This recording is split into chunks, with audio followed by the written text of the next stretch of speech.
Hello everyone, and thanks for joining School of the American Rifle. Today I wanted to take a moment to discuss magazine well blocks. For many years I have used blocks similar to these when I was servicing, repairing, modifying AR-15 lower receivers. So if you have a strip lower receiver here and you use a magazine well block like this, you'll take it and transfer it over to your vise. Your vise will grab it, and you have a good bit of play between the magwell and the magwell block. This particular example has a stop built in, so the lower can't go down too far. So let's say I'm going to move this over to my vise. Let's say that I have this installed like so.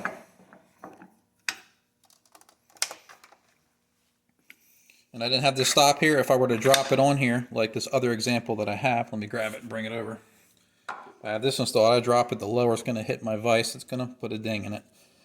But these are made with a slot so it engages a magazine catch. So we'll go back over to the bench.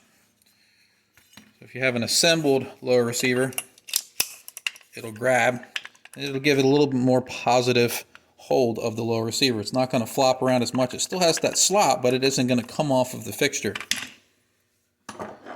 So this is an enhancement over this standard block here. This block here has notches for the magazine catch, but like I said, it doesn't have a stop, so you could let your lower fall and damage something. So these are two older ones that have been around for quite a long time. I use these in classes. They still have a purpose. The Magpul Bev Block is also another type of magwell block, and it also locks into the magazine catch.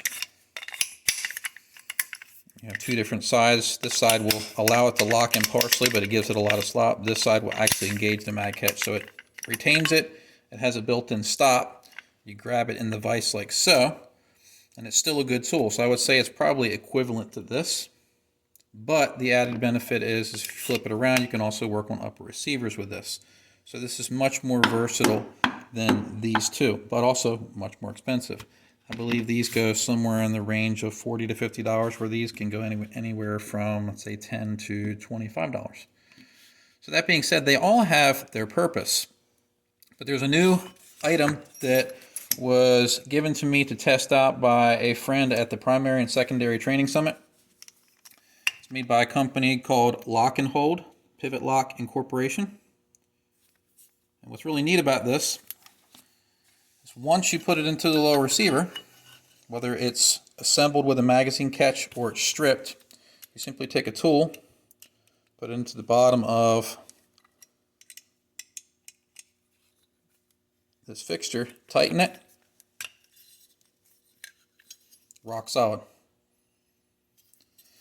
So on this type of fixture here, compare it to, let's say, something like this. Let's say I put this in my vise and I didn't have a more advanced fixture for the back to hold the receiver extension or buffer tube, and I wanted to stake my castle nut.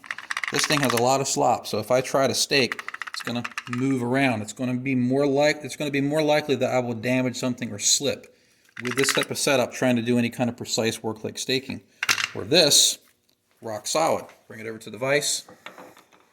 Put it in here.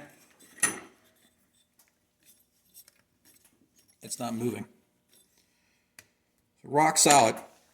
Really, really neat item. I have several of these for my benches. We're going to use these in classes. I've used it here in the shop, and it is my new favorite magazine well block. Now, it's not as versatile as the Magpul Bev Block because you can't use it on upper receivers.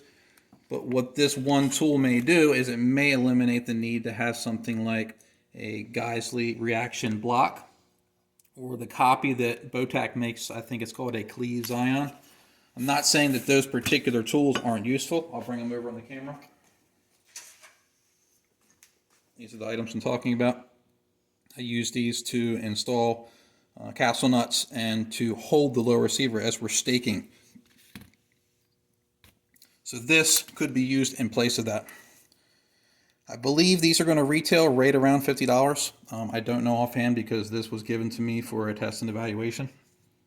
I have no financial stake in this. I'm not endorsing this because I'm being paid or anything of the like. I just think it's a fantastic product. and I wanted to share it with everyone. Like I said, lock and hold. They do make other versions for different weapons. They have one for large frame ARs, so AR-10s, SR-25s, and they also have one for 1911 style guns. I do believe they plan to make one for Glock. Don't quote me on that. And I did ask them to make one for stick style Colt SMG mags for blowback 9mm ARs. So if they make the Glock and the blowback one, that would be two versions that you would have for different pistol caliber lowers for blowback guns. But I found this to be a very, very good tool, and I wanted to share it with the audience. Hope you found this video educational, and thanks for watching.